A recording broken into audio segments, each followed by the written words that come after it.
Salut tout le monde et bienvenue à Entre deux traites. Merci d'être avec nous aujourd'hui. Comme vous pouvez le constater, c'est une nouvelle voix qui est ici au balado. Donc, je me présente, Alain Lemieux. Je suis propriétaire de ferme laitière dans la région du Bas-Saint-Laurent avec ma conjointe. Nous sommes en production biologique depuis 6 ans. Certains vont probablement me reconnaître car je suis aussi présent sur les réseaux sociaux, Instagram, Facebook, sous le nom Ferme Lisière Bio. Donc, au plaisir de vous croiser sur les réseaux. Je viens de vous dire que j'ai pris la relève, donc je me dois de saluer mes prédécesseurs, Sabrina Caron, René Dutil et Jean-François Janel. Un gros merci pour votre implication au podcast Entre deux traites. Et puis, c'est avec grand plaisir que je prends la relève de ce podcast. Le sujet du jour aujourd'hui, la cybersécurité sur nos fermes. Et oui, c'est quelque chose qui est quand même nouveau parce que, justement, avec l'avènement de la technologie sur nos fermes, ça amène comme d'être plus connecté sur Internet, qu'on peut penser aux robots de traite, aux logiciels de régie qui sont connectés sur Internet, ou même des tracteurs. Donc, c'est toutes des choses qui peuvent, parce qu'elles sont connectées sur Internet, peuvent être sensibles aux cyberattaques si elles sont mal protégées. Les cyberattaques, justement, c'est souvent les cybercriminels, ils font à but lucratif, évidemment, pour faire chanter leurs victimes et recevoir des rançons. Ou bien on peut penser aussi à nos gouvernements qui peuvent faire de l'espionnage. Ça, on entend parler depuis extrêmement longtemps. Ou même des événements comme cet été, les Jeux olympiques de Paris, il y avait une cellule de cybersécurité, justement pour s'assurer que l'événement des Jeux olympiques ne soit pas perturbé par les cybercriminels. Il y a une entreprise de renommée mondiale qui s'appelle KPMG qui a fait une étude ici au Québec sur 154 PME. Puis 6 PME sur 10 ils ont été victimes de cyberattaques au Québec. 6 PME sur 10, c'est quand même énorme. Et près des 3/4 des entreprises qui ont été sondées se sentent vulnérables, justement. Puis, on peut même rajouter que les 2/3 ne se sentent pas qualifiés pour la cybersécurité, pour gérer une cyberattaque, quelque chose comme ça. Donc, on peut voir que, tu sais, même si c'est pas en agricole, on parle de petites moyennes entreprises. Donc, c'est quand même des cibles de choix parce que, comme l'étude le révèle, ces entreprises-là ne sont pas forcément bien protégées. Donc, avec l'invité d'aujourd'hui, qui s'appelle Sébastien Gams, on va mettre beaucoup de clarté là-dedans. C'est ce qui s'en vient à Entre deux traites.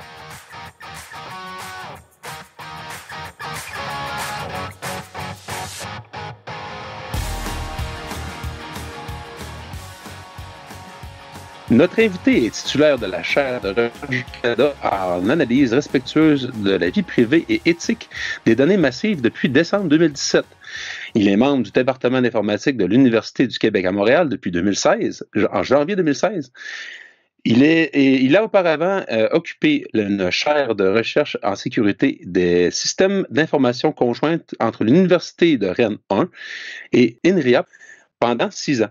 Sébastien Gams, bienvenue à Entre deux traites. Merci. Bonjour à tous et merci pour l'invitation.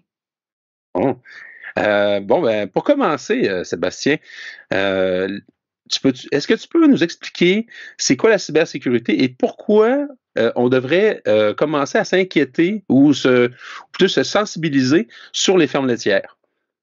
La cybersécurité, je dirais que parfois on appelle ça sécurité informatique, c'est tout ce qui est la gestion de la sécurité au niveau des systèmes d'information, systèmes informatiques, et en particulier tous les objets connectés aussi qu'on trouve dans une ferme ou toutes les données qui sont récoltées par la ferme laitière, mais ça peut être aussi des données comptables ou d'autres données qui sont gérées par la ferme. Donc souvent on définit la sécurité informatique sur est-ce qu'on est capable de protéger nos données contre des attaquants externes, donc est-ce qu'il y a de la confidentialité sur les données, est-ce qu'on est capable de s'assurer qu'elles ne sortent pas de la ferme sans que le fermier ne soit d'accord? Est-ce qu'on est capable de préserver l'intégrité aussi de ces données? Donc, est-ce qu'on peut s'assurer que les données ne sont pas modifiées, que seules les personnes qui ont un accès légitime y ont accès, et pas une personne de l'externe? Et aussi, surtout pour les fermes, est-ce qu'on est capable d'opérer, je dirais, la gestion de la ferme avec la propriété de disponibilité? Donc, est-ce qu'on est sûr qu'une attaque ne pourrait pas perturber ou même arrêter complètement le fonctionnement de la ferme ou des appareils qui sont utilisés, connectés, des tracteurs intelligents par exemple, ou d'autres capteurs qui sont présents sur place?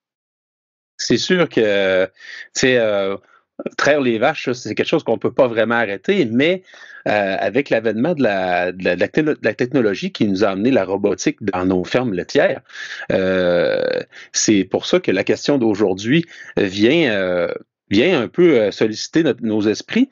Donc, pourquoi sur les fermes laitières, on devrait s'en inquiéter? Pourquoi on serait des cibles de choix pour des cybercriminels?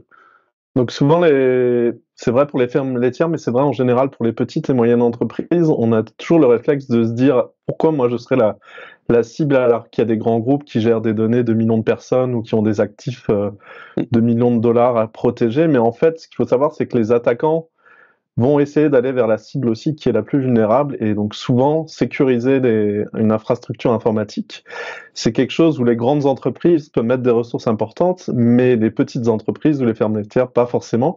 Et du coup, en termes de facilité d'attaque pour un attaquant, ce sera même s'il va pas récupérer des millions de dollars, mais peut-être des dizaines de milliers de dollars ou des centaines de milliers de dollars si on pense à une attaque de type logiciel. Essentiellement, on a observé ces dernières années que les petites et moyennes entreprises sont souvent de plus en plus victimes de ce type d'attaque-là, parce que c'est assez facile pour un attaquant. Le coût de développer une attaque devient aussi de plus en plus facile, en particulier avec les développements récents de l'intelligence artificielle. Donc je dirais que il faut pas penser qu'on est protégé parce qu'on est de petite taille. Au contraire, souvent, on va être plusieurs attaquants vont essayer de voir s'il n'y a pas une vulnérabilité facile qui peut être exploitée pour mener une cyberattaque. OK, je comprends, je comprends. Donc, c'est plus simple probablement de prévoir plusieurs petites attaques sur plusieurs petites entreprises mal protégées que de planifier une méga attaque sur une entreprise hyper bien protégée. Exactement. Voilà, je comprends. Donc, on parlait tout à l'heure, mettons, des tracteurs qui sont connectés, tu sais, on voit, mettons, on a vu ça dans des actualités agricoles, des tracteurs qui ont pratiquement, ils n'ont pas de cabine, donc ils se pilotent seulement par l'informatique, tout ça. Donc, il y a les tracteurs, mais il y a aussi les robots qui font la traite des vaches ou les logiciels qui compilent les données de troupeaux ou même pour les logiciels de comptabilité. Donc, est-ce que pensez-vous que ces systèmes-là sont aujourd'hui en 2024 adéquatement protégés? Non, non, je dirais que d'ailleurs, c'est un des gros enjeux c'est que donc en automatisant, en mettant des robots pour faire des tâches que faisait un humain précédemment, on augmente en efficacité, mais souvent, en termes, je dirais la maturité technologique des objets connectés ou des tracteurs intelligents est souvent beaucoup plus faible que celle de nos ordinateurs, par exemple, ou d'autres équipements comme des serveurs de données de grosses entreprises. Donc, souvent, il y a beaucoup d'argent qui a été mis pour développer la fonctionnalité, mais pas forcément pour la sécuriser.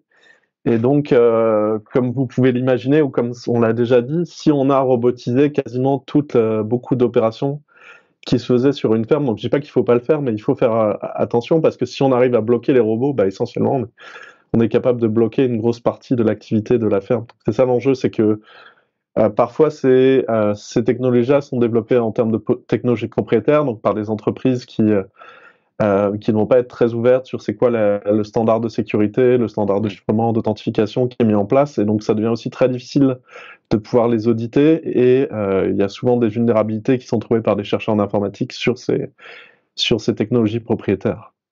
Donc, même si mettons, on dit que le niveau de protection en cybersécurité des produits qu'on utilise tous les jours sur nos fermes n'est probablement pas adéquat.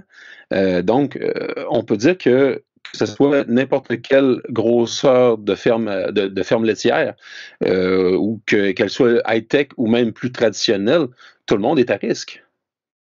Oui, je dirais que paradoxalement, OK. si vous êtes traditionnel au sens de ne pas avoir automatisé ou robotisé, peut-être que vous êtes mieux protégé. Donc je dis pas qu'il faut abandonner la technologie, mais le fait d'automatiser et de robotiser beaucoup de choses, bah, ça amène forcément des nouvelles surfaces d'attaque que ne pouvaient pas exploiter auparavant les attaquants. OK. Donc il faut investir, je pense, dans la sécurité, ce qui est un enjeu, je comprends, pour les fermes laitières, comme ça l'est en général pour les petites et moyennes entreprises, d'avoir les ressources suffisantes pour être capable de se protéger adéquatement. OK. Donc, tu sais, sur une ferme, tu sais, mettons depuis longtemps, on assure nos biens sur la ferme. On prend des garanties sur les équipements qu'on achète pour se prémunir contre les risques et les dangers. Mais qu'est-ce qu'on peut faire justement contre les cybercriminels en tant qu'agriculteur? Donc moi, je pense que ce qui est important, c'est d'avoir un soutien, soit de l'État par des subventions pour aider. Donc, je pense que la plupart des gouvernements maintenant réalisent que tout ce qui est l'agriculture, c'est donc si je reviens 10 ans en arrière, les infrastructures critiques, les gens avaient en tête l'électricité et les communications. Mais dans un contexte de pandémie ou de guerre potentielle, je pense que la plupart des gouvernements réalisent maintenant que si on est capable de perturber l'approvisionnement en aliments ou la chaîne alimentaire dans un pays, si par exemple on veut mener une guerre ou faire même d'une cyberattaque qui va paralyser une partie des fermes, ça va avoir un impact énorme sur la population. Euh, et donc on doit voir ça comme des infrastructures critiques ou des infrastructures en tout cas à haute valeur qui devraient être protégées. Donc je pense que c'est beaucoup à demander de dire aux agriculteurs, formez-vous et devenez des spécialistes en cybersécurité. Moi, des choses que je pourrais voir comme modèle, c'est si par exemple on a des coopératives agricoles qui permettent de mettre en somme les ressources des fermiers, ben, j'imagine que ce type de coopérative pourrait aussi fournir une personne qui serait payée, qui fournirait une formation sur la cybersécurité ou qui essayerait d'aider les agriculteurs à monter en compétences pour éviter de mettre le fardeau sur eux. Il y a des choses par contre qui sont évidemment hors de contrôle des fermiers. Donc par exemple, si le matériel motorisé intelligent est fait par une entreprise où c'est vraiment extrêmement fermé, on ne peut pas avoir d'audit de sécurité. Je pense qu'il y a aussi une partie importante des entreprises qui font tout ce matériel-là d'être ouverts et de se mettre avec les parties prenantes, les représentants des fermes laitières, mais aussi des experts en cybersécurité pour être sûr que le niveau de leur appareil est vraiment un niveau de bonnes pratiques de sécurité, ce qui n'est pas le cas actuellement. Je sais que souvent les chercheurs en cybersécurité qui regardent la sécurité des appareils utilisés dans les fermes se heurtent souvent au fait qu'il n'y a pas de données. En fait, il y a très peu de transparence sur quels sont les standards de sécurité, qu'est-ce qui a été mis en place. Donc, en cybersécurité, on a un principe qu'on appelle le principe de Kharkov, en fait, qui dit que la sécurité d'un système ne devrait pas reposer sur l'obscurité de comment il fonctionne, mais plutôt sur un petit secret. Donc si je prends l'exemple d'un mécanisme de chiffrement, c'est pas parce qu'une entreprise me dit j'ai un mécanisme qui est super sécuritaire, mais je peux pas vous dire comment ça fonctionne, qu'on devrait avoir une confiance aveugle. Au contraire, les mécanismes qu'on utilise sur Internet comme AES ou RSA, c'est des standards de chiffrement ou de signature électronique. L'algorithme est public, donc la manière dont on chiffre ou on signe les données est publique, mais c'est un petit secret qui protège ces données-là, et aussi surtout le fait qu'il y a eu des milliers d'experts en sécurité qui essaient de casser ces algorithmes qui n'ont pas réussi. Donc voilà, je pense que la transparence et l'implication des experts en sécurité aussi au niveau de ces entreprises-là serait un pas à faire en avant. D'accord, OK. Donc, est-ce que on devrait, tu sais, mettons, d'un commun effort, en tant qu'agriculteur, demander au gouvernement de mieux soutenir ces fermes laitières, ou ben fermer l'ensemble des agriculteurs, parce qu'en fait, toutes les productions peuvent être à risque, là? Ouais, moi je suis pas politicien ni économiste, mais ce qui serait une bonne chose, c'est d'avoir ça pourrait être des subventions qui seraient dédiées, donc pour éviter d'ajouter un coût supplémentaire aux fermiers, d'avoir des subventions dédiées pour mettre à jour l'infrastructure de sécurité, et comme je disais, peut-être d'avoir des moyens financiers pour s'assurer que on ne demande pas à l'agriculteur de devenir un expert en cybersécurité ou de tout financer lui-même, parce qu'une chose qui est importante avec la sécurité informatique ou la cybersécurité, c'est que souvent c'est un coût important. Et aussi souvent, tant que tout va bien, on se rend pas compte, on voit pas vraiment la valeur d'avoir investi dans la cybersécurité tant que tout va bien. parce qu'on a l'impression qu'il y a Oui. des dépenses qui finalement ne servent à rien. C'est quand tout va mal où là on doit investir beaucoup d'argent en avance. Donc je pense que d'avoir des programmes de soutien financier aux agriculteurs ou à des coopératives qui peuvent aider les agriculteurs au niveau de la sécurité, ça serait des points importants.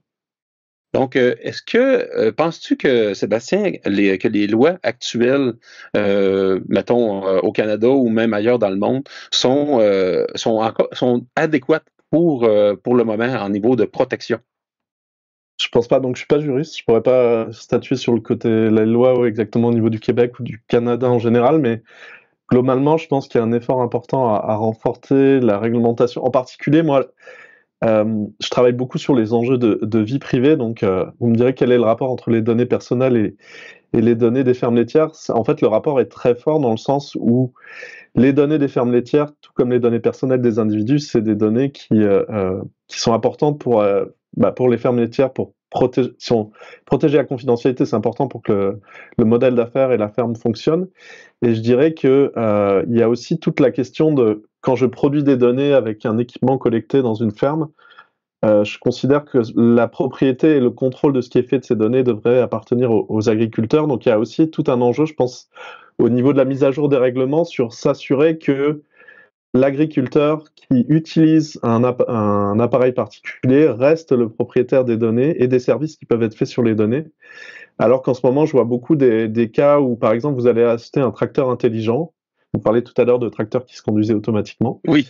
L'entreprise va vous dire, OK, donc vous payez très cher cet équipement-là, vous allez payer très cher pour la maintenance. Puis l'entreprise va vous dire, ah bah, tous les données qui sont récupérées, en fait, moi, je vais vous revendre des services pour vous aider à mieux optimiser votre ferme. Mais l'agriculteur n'a pas accès directement aux données. Alors que, et parfois, on va avoir des clauses qui vous disent, si vous allez vous-même essayer d'accéder aux données ou essayer de réparer vous-même l'appareil, vous allez perdre la garantie. Donc, on essaie de faire peur en disant qu'il n'y a pas de droit à pouvoir soi-même hacker dans le sens positif du terme, c'est-à-dire aller bidouiller avec la machine. Donc je pense qu'il y a un aspect important où les réglementations devraient améliorer la sécurité en général comme je disais, de voir l'agriculture comme une infrastructure critique, mais aussi s'assurer que les données que les fermiers produisent leur reviennent bien et que c'est eux qui puissent avoir le contrôle. Donc peut-être qu'ils voudraient les revendre à ces compagnies-là, mais je pense que ça devrait être leur choix et éventuellement ça devrait être un financement supplémentaire qui leur est donné s'ils choisissent de valoriser ou de revendre les données d'une certaine manière, plutôt que ce soit l'entreprise qui dise vous êtes captif de notre équipement, puis on peut vous fournir des services intéressants, mais payez une redevance supplémentaire pour ce service. En effet, Sébastien, j'ai déjà entendu parler de ce genre de choses-là chez les équipementiers agricoles. Puis, en fait, je pense qu'il y aurait quasiment sujet à projet de loi, parce que c'est un peu aberrant quand même quand on pense que l'agriculteur a investi aussi cher dans ses équipements, puis n'est pas maître chez eux, on va dire en parenthèse. Donc juste pour continuer, c'est pour ça que j'ai une analogie très forte avec les mises à jour qu'on a eues récemment au Québec sur la protection de la vie privée, mais aussi les discussions sur le droit à la réparabilité ou des choses qu'on fait avec nos équipements comme nos téléphones, mais qui pourraient, à mon avis, avoir un projet de règlement spécifique pour les agriculteurs par rapport à leurs données et leur équipement aussi. D'accord, d'accord. Comme prochaine question, admettons qu'un agriculteur subisse une cyberattaque. Qu'est-ce qu'il doit faire le plus rapidement possible pour minimiser les dégâts? Donc souvent, ce qui va arriver, c'est qu'il va devoir déconnecter tout. Donc, je dirais la meilleure chose à faire, c'est de prévoir un plan de récupération en avance. Okay. Si vous n'avez pas prévu le risque de cybersécurité et que vous avez une grande partie de votre chaîne ou des fonctionnalités dans la ferme qui sont automatisées, c'est beaucoup mieux d'essayer de prévoir à l'avance un plan de récupération, une sauvegarde des données. Donc, en gros, pour résumer, il vaut mieux être proactif et essayer d'avoir prévu un plan pour se remettre à niveau en avance que de devoir gérer la crise après. Donc souvent, je conseillerais quand même de faire appel avec quelqu'un qui a l'expertise nécessaire, donc soit une entreprise qui est spécialisée dans la cybersécurité pour aider les petites moyennes entreprises ou même les fermes laitières. Je ne sais pas s'il y en a peut-être qui existent. Je n'ai pas de nom ou de particulier à donner là, mais non, pas à ma connaissance.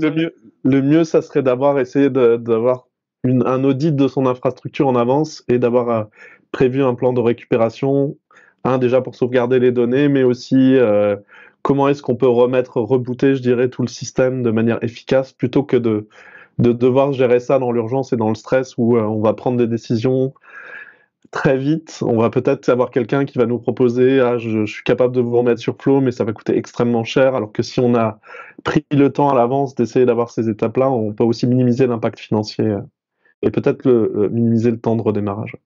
OK. Donc, si je fais un résumé, là, c'est que, en fait, le plus rapidement possible, c'est de débrancher les appareils pour être le plus fermé possible, question de minimiser les dégâts, mais après ça, saisir son téléphone et d'appeler des experts en cybersécurité. Puis, justement, probablement de se regrouper pour, comme tu parlais tout à l'heure, faire des coopératives. Je trouve l'idée vraiment intéressante, puis ça mériterait d'être propulsé. Sébastien, on doit s'arrêter pour une courte pause et le message de notre commanditaire, les producteurs laitiers du Canada. Mais restez avec là, chers amis, on continue à jaser de cybersécurité avec notre invité Sébastien Gams, juste après la pause. À tout de suite.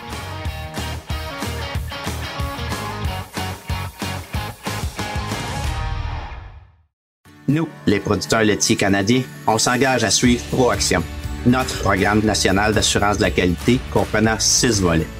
Le volet qualité du lait, par exemple, veille au respect de normes élevées en production laitière. Le volet salubrité des aliments garantit entre autres que notre lait respecte 42 exigences. Et il y a le volet bien-être animal qui assure le bien-être de nos vaches. ProAction redéfinit les normes d'excellence. Voilà ce qu'on retrouve derrière le logo de la vache bleue, les producteurs laitiers du Canada.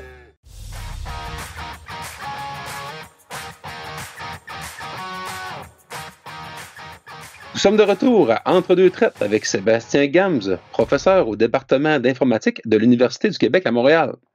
Sébastien, en vrai, là, quelles sont les conséquences sur une ferme laitière? Là? Par rapport, mettons, je suis producteur laitier, qu'est-ce qu'un cybercriminel pourrait cibler comme, mettons, comme attaque là, par rapport à moi, là, comme producteur laitier? Là? Je ne sais pas si ma question est claire. Là. Oui, c'est très. Il y a plusieurs types de choses qui peuvent. Donc, une des choses qu'il pourrait faire, c'est provoquer un arrêt de la production, c'est-à-dire paralyser complètement les systèmes automatisés. Éventuellement, il pourrait aussi accéder à des données ou bloquer les données. Et dans ces deux cas, ce qui peut arriver aussi parfois, c'est qu'il y a des usages de rançongiciel, donc des ransomware en anglais. Donc, il va contacter ensuite l'agriculteur en disant si vous voulez accéder à vos données ou si vous voulez récupérer l'accès à votre système, envoyez-moi une certaine somme d'argent en Bitcoin, par exemple, sur un certain compte. Là, c'est un peu caricatural, mais c'est ce qui arrive souvent.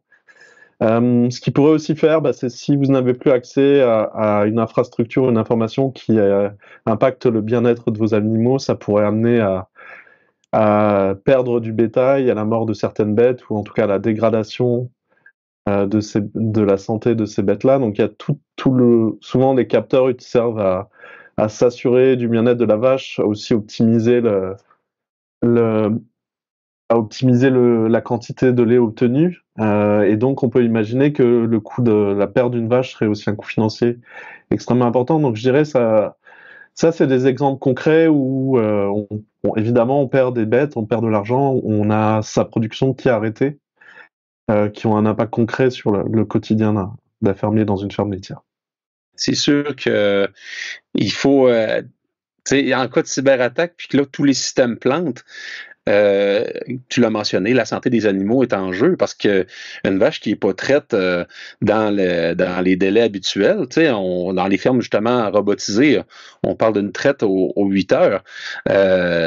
Si la vache est chargée de lait puis que le robot n'est pas au rendez-vous, on va avoir un sérieux problème avec la vache dans un court moment.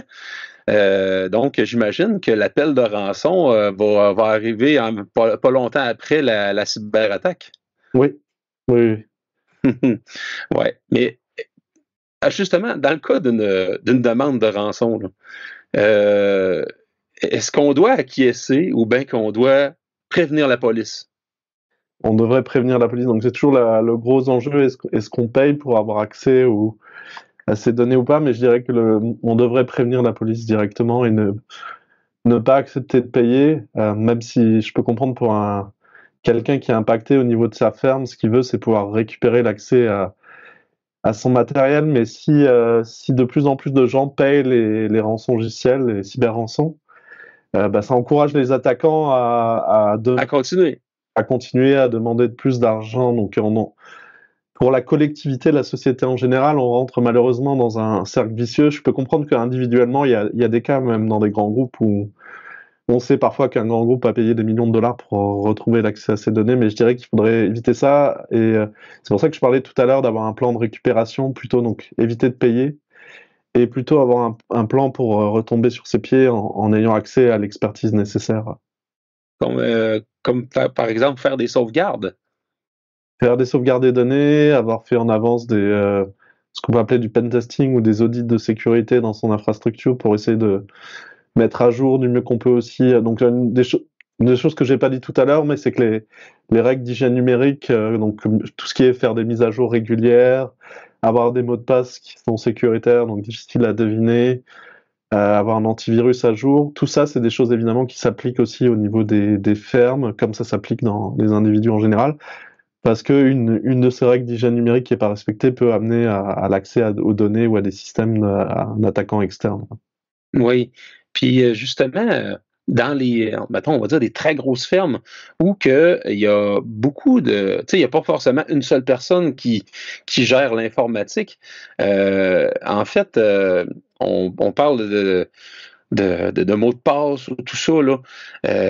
Est-ce que tu aurais une suggestion à faire à nos auditeurs, justement, pour assurer, malgré le flot tu sais, le nombre important de personnes qui tournent autour de l'informatique sur la ferme, tu sais, d'avoir une façon de garder le contrôle en tant que propriétaire d'entreprise?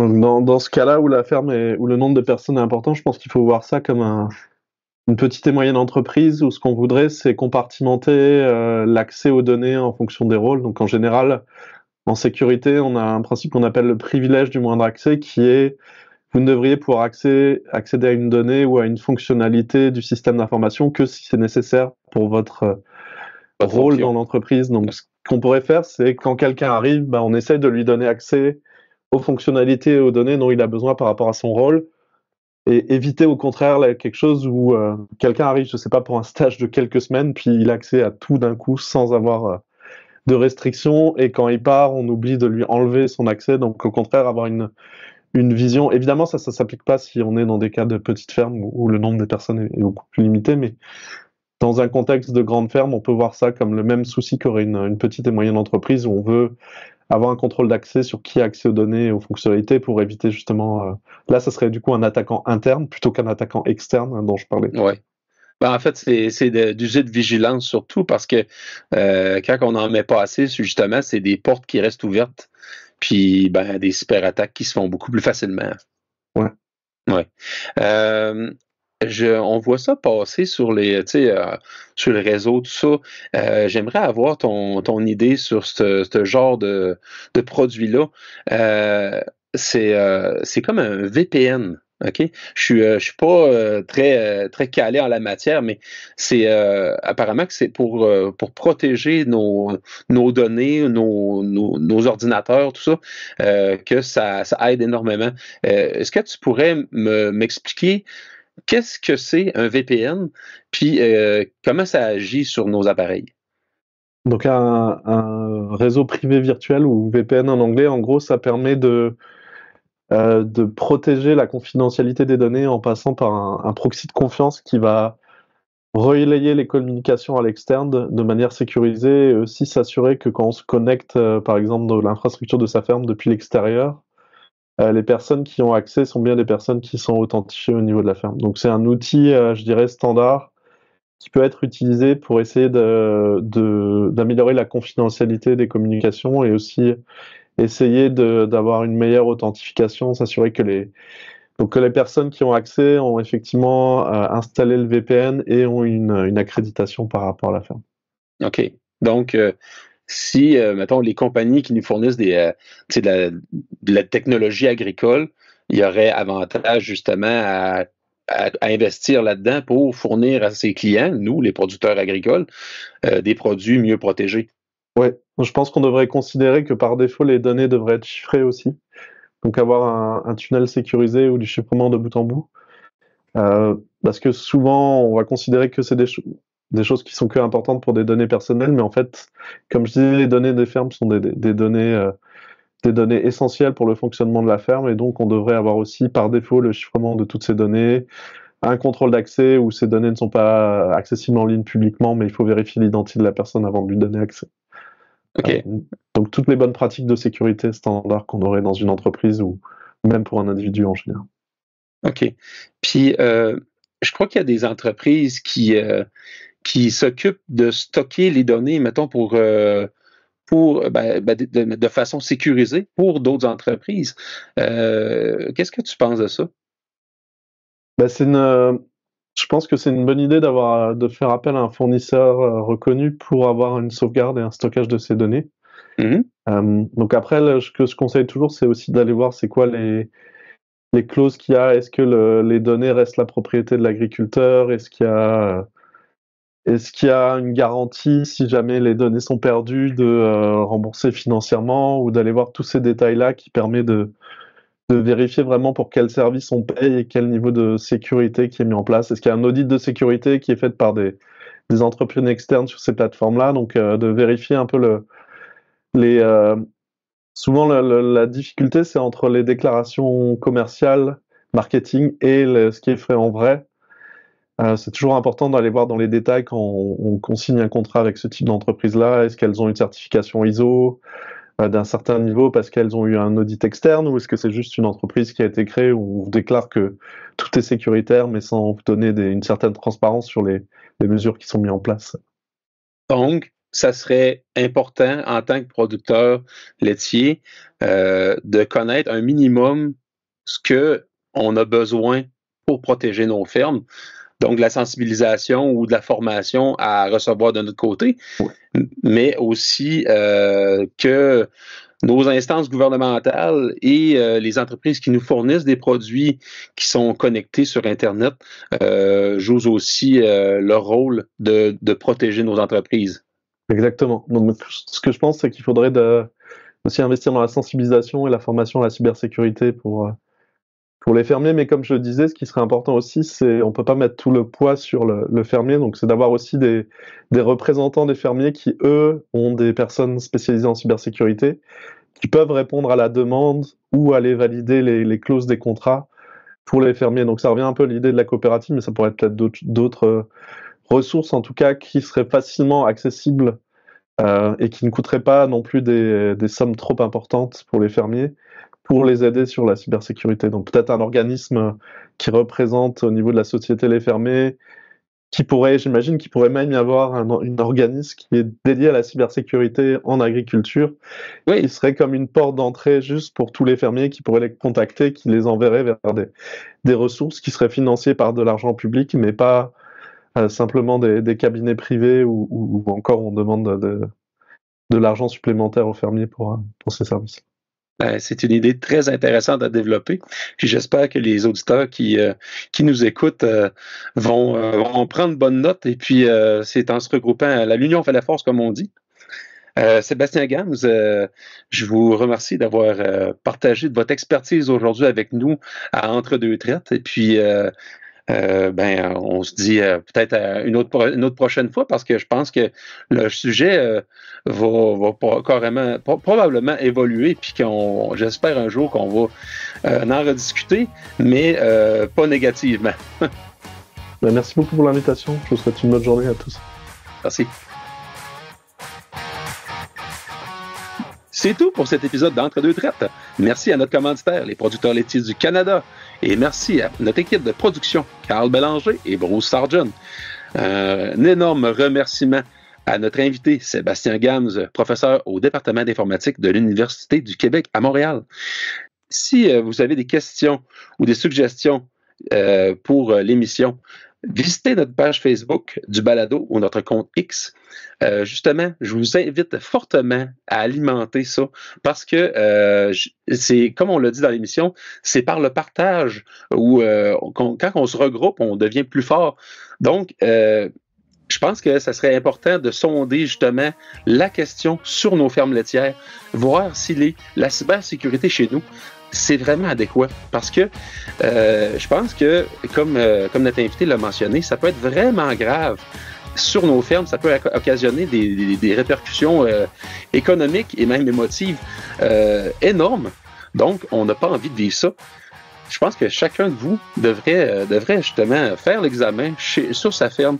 Est-ce que ma ferme est bien protégée contre les menaces informatiques? Donc, je vous invite à faire ça. Et puis, on se retrouve très bientôt pour un autre épisode d'Entre-deux traites, le balado pour les producteurs laitiers par un producteur laitier. Bye bye!